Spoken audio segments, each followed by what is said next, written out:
नमस्कार दोस्तों, स्वागत है आपका वनडे एग्जाम सेंटर में।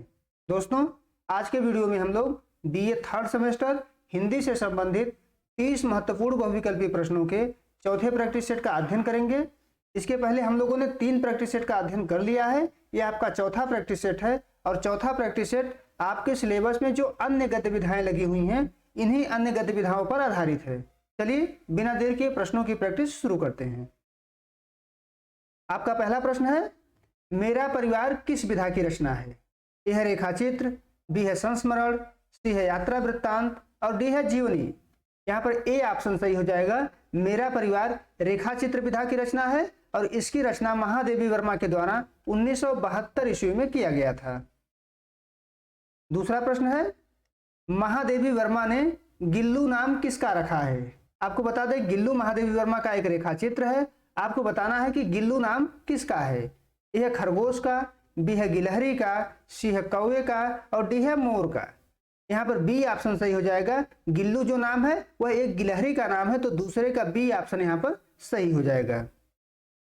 तीसरा प्रश्न है, रेखा चित्र को अंग्रेजी में कहते हैं, यानी अंग्रेजी में रेखा चित्र को क्या कहते हैं? ए है ऑटोबायोग्राफी कहते हैं, बी है रिपोर्टाज कहते हैं, सी है स्केच कहते हैं और डी है इनमें से कोई नहीं। यहाँ तीसरे का सी ऑप्शन आपका सही हो जाएगा। रेखा चित्र को अंग्रेजी में स्केच कहा जाता है। चौथा प्रश्न है, निम्न में से कौन सी रचना महादेवी वर्मा का रेखा चित्र है? आपको बताना है कि इसमें से कौन सा महादेवी वर्मा का रेखा चित्र है। ए है अतीत के चलचित्र, बी है स्मृति की रेखाएं, सी है मेरा परिवार और डी है उपर्युक्त सभी। यहाँ पर डी ऑप्शन सही हो जाएगा। तीनों जो है महादेवी वर्मा के रेखा चित्र हैं। अतीत के चलचित्र की रचना उन्होंने 1941 ईस्वी में की थी। स्मृति की रेखाओं की रचना उन्होंने 1943 ईस्वी में की थी और मेरा परिवार की रचना उन्होंने 1972 ईस्वी में की थी। डी ऑप्शन यहाँ पर सही हो जाएगा। पांचवा प्रश्न है, 30 बरस का साथी रामविलास शर्मा के रचयिता हैं। ए है रामविलास शर्मा, बी है अमृतलाल नागर, सी है डॉक्टर नगेंद्र और डी है प्रेमचंद्र। यहाँ पांचवें का बी ऑप्शन सही हो जाएगा। अमृतलाल नागर के द्वारा इसकी रचना की गई थी और यह संस्मरण विधा का रचना है।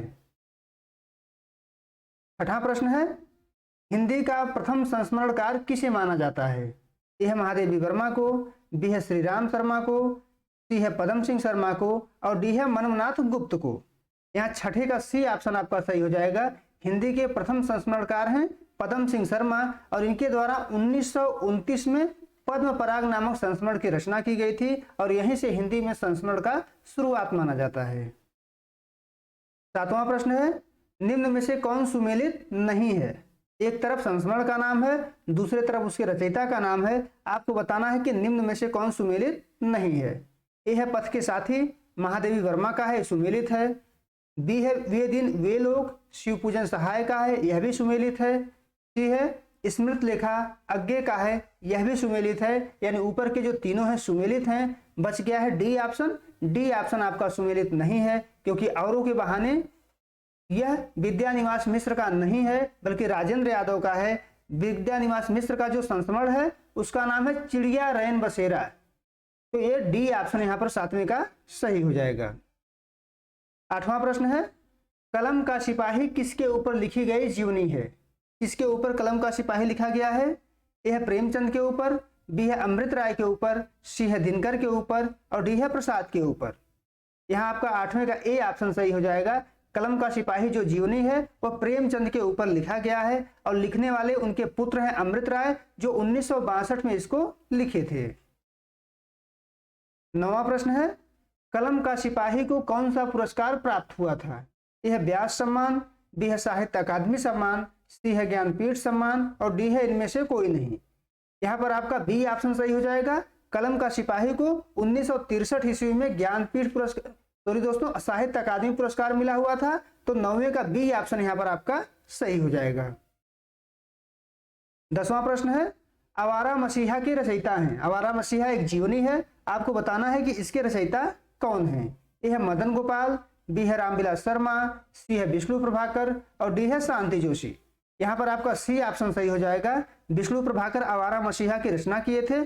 आपको बता दें कि यह जीवनी विधा की रचना है और इसकी रचना 1974 में की गई थी और यह शरद चंद्र के जीवन पर आधारित है।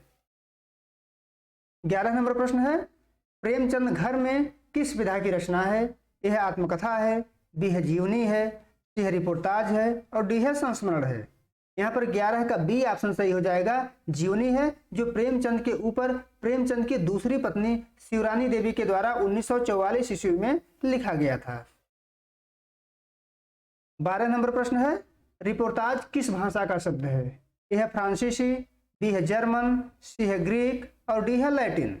यहाँ पर 12 का ए ऑप्शन सही हो जाएगा, रिपोर्टाज जो है फ्रांसीसी भाषा का शब्द है। 13 नंबर प्रश्न है, हिंदी में रिपोर्टाज का जनक किसे माना जाता है? ए है रागेय राघव को, बी है शिवदान सिंह चौहान को, सी है प्रकाश चंद्र गुप्त को, डी है धर्मवीर भारती को।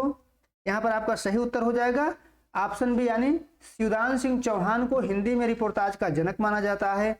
इनके द्वारा 1938 ईस्वी में लक्ष्मीपुरा नामक रिपोर्टाज की रचना की गई थी, जो रूपाभ नामक पत्रिका में प्रकाशित हुई थी।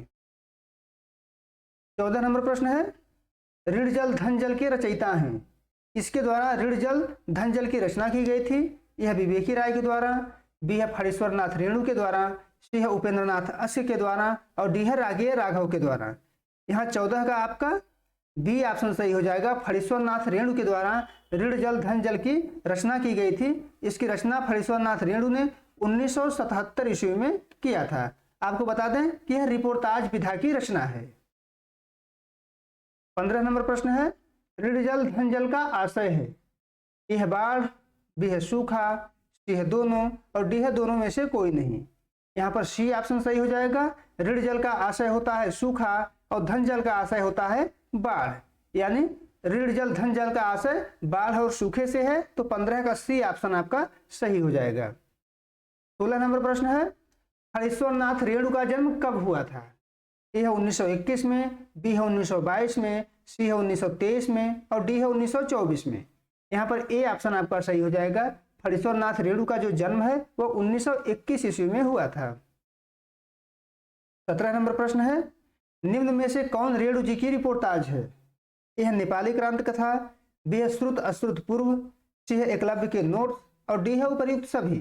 17 का डी ऑप्शन यहाँ पर सही हो जाएगा, तीनों जो है फणीश्वर नाथ रेणु के द्वारा लिखा गया रिपोर्टाज है, नेपाली क्रांति कथा, श्रुत अश्रुत पूर्व और एकलव्य के नोट्स। 18 नंबर प्रश्न है, भोला राम का जीव किस विधा की रचना है? ए है रिपोर्टाज है, बी है व्यंग्य है, सी है कहानी है और डी है इंटरव्यू है। यहाँ 18 का बी ऑप्शन आपका सही हो जाएगा, व्यंग्य विधा की रचना है भोला राम का जीव और इसके रचयिता हैं हरिशंकर परसाई। 19 नंबर प्रश्न है, भोला राम का जीव में सरकारी दफ्तरों में कार्यप्रणाली में किस बात का बोलबाला है? ए है रिश्वतखोरी का बोलबाला है, बी है ईमानदारी का बोलबाला है, सी है सदाचार का बोलबाला है और डी है नैतिकता का बोलबाला है। यहाँ पर ए ऑप्शन सही हो जाएगा, रिश्वतखोरी का बोलबाला है सरकारी दफ्तरों में, जो भोला राम के जीव में दिखाया गया है। 20 नंबर प्रश्न है, मेरी तिब्बत यात्रा के लेखक हैं? ए है राहुल सांकृत्यायन, बी है संत राम, सी है सेठ गोविंद दास और डी है काका कालेलकर। यहाँ पर बीच में का ए ऑप्शन सही हो जाएगा, मेरी तिब्बत यात्रा एक यात्रा साहित्य है और इसके रचयिता हैं राहुल सांकृत्यायन। 21 नंबर प्रश्न है, हिंदी में यात्रा वृत्तांत की शुरुआत किसने की? किसके द्वारा हिंदी में यात्रा वृत्तांत की शुरुआत हुई है? ए है शिव प्रसाद गुप्त, बी है भारतेंदु हरिश्चंद्र, सी है यशपाल और डी है देवी प्रसाद खत्री। यहाँ पर आपका बी ऑप्शन सही हो जाएगा, भारतेंदु हरिश्चंद्र के द्वारा हिंदी में यात्रा वृत्तांत की शुरुआत की गई है और इनके द्वारा मेहदावल की यात्रा और सरयू पार की यात्रा जैसे यात्रा साहित्य की रचना की गई है। 22 नंबर प्रश्न है, किसके बचपन का नाम केदारनाथ पांडे था? किसके बचपन का नाम केदारनाथ पांडे था आपको बताना है। ए है राहुल सांकृत्यायन, बी है केदारनाथ राय, सी है हरिशंकर परसाई और डी है मुक्तिबोध। यहाँ पर 22 का ए ऑप्शन सही हो जाएगा, राहुल सांकृत्यायन के बचपन का नाम था केदारनाथ पांडे। 23 नंबर प्रश्न है, एक लेखक की डायरी किसकी रचना है? ए है रामविलास शर्मा की, बी है हरिवंश राय बच्चन की, सी है मुक्तिबोध की और डी है डॉक्टर नगेंद्र की। यहाँ 23 का सी ऑप्शन सही हो जाएगा, मुक्तिबोध के द्वारा लिखा गया था एक लेखक की डायरी और यह डायरी विधा की रचना है। 24 नंबर प्रश्न है, हिंदी में डायरी विधा का प्रवर्तन किसने किया है? किसके द्वारा हिंदी में डायरी विधा का प्रवर्तन किया गया है? ए है श्री राम शर्मा के द्वारा, बी है सियाराम शरण गुप्त के द्वारा, सी है उपेंद्र नाथ अश्क के द्वारा और डी है रघुवीर सहाय के द्वारा। यहाँ 24 का आपका ए ऑप्शन सही हो जाएगा। श्री राम शर्मा के द्वारा हिंदी में डायरी विधा का प्रवर्तन किया गया है और डायरी का नाम है सेवाग्राम की डायरी, जो 1946 में लिखी गई थी और यहीं से हिंदी में डायरी विधा का प्रवर्तन हुआ है। 25 नंबर प्रश्न है, हिंदी में कौन सी रचना मुक्तिबोध की है? निम्न में से कौन सी रचना मुक्तिबोध की है आपको बताना है। एक साहित्य की डायरी, चांद का मुंह टेढ़ा है, सतह से उठता आदमी और डी है उपर्युक्त सभी। यहाँ 25 का डी ऑप्शन सही हो जाएगा। ऊपर जो तीनों रचनाएं हैं यह मुक्तिबोध के द्वारा लिखी गई हैं।